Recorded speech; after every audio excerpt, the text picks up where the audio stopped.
Well, developing news now this morning, a man seriously hurt after being hit by a car early this morning in Rockford.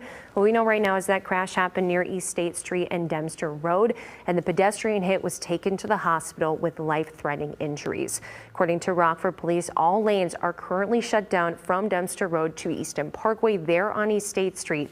And at this time, we have not received an update on the man's condition or any additional details about the crash. Police, though, are asking drivers to find an alternate route this morning and avoid the area as they investigate.